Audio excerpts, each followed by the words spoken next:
ராமநாதபுரம் மாவட்டம் பரமக்குடியில் திடீரென பெய்த மழையால் வெயிலின் தாக்கம் சற்று குறைந்திருக்கிறது. இதுபற்றி விவரங்களை தருவதற்காக செய்தியாளர் மணிகண்டன் இணைகிறார். மணிகண்டன், தற்போது ராமநாதபுரம் மாவட்டத்தை பொறுத்தவரை அந்த பகுதியில் மழை அளவு எந்த அளவிற்கு இருக்கிறது? வெயில் வாட்டி வதைத்த நிலையில் இந்த மழையானது மக்களுக்கு எந்த மாதிரியான ஒரு மகிழ்ச்சியை ஏற்படுத்தி இருக்கிறது? விவரங்கள்.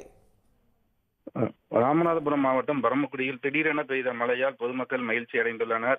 இயற்கையாகவே வறட்சியான மாவட்டம் என பெயர் பெற்றது ராமநாதபுரம் மாவட்டம். இந்த மாவட்டத்தில் கடந்த சில மாதங்களாகவே வெயிலின் தாக்கம் அதிக அளவு இருந்து வந்தது. இதனால் பொதுமக்கள், முதியவர்கள் வெயிலின் தாக்கத்தால் மிகவும் சிரமம் அடைந்து வந்தனர்.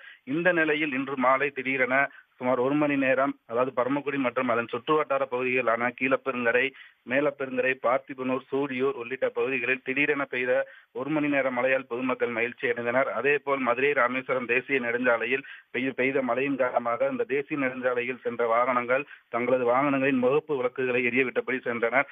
நீண்ட நாட்களுக்கு பிறகு பரமக்குடி மற்றும் அதன் சுற்றுவட்டார பகுதிகளில் பெய்த மழையால் இப்பகுதி மக்கள் மகிழ்ச்சி அடைந்துள்ளனர். 1 மணி நேரம் பெய்த மழையால் வெப்பம் தணிந்து குளிர்ச்சியான சீதோஷ நிலை நிலவி வருவதால் இப்பகுதி மக்கள் மகிழ்ச்சி அடைந்துள்ளனர். தங்களுடைய விவரங்களுக்கு நன்றி மணிகண்டன். உடனுக்குடன் செய்திகளை தெரிந்து கொள்ள சன் நியூஸ் பெல் ஐகானை கிளிக் பண்ணுங்க.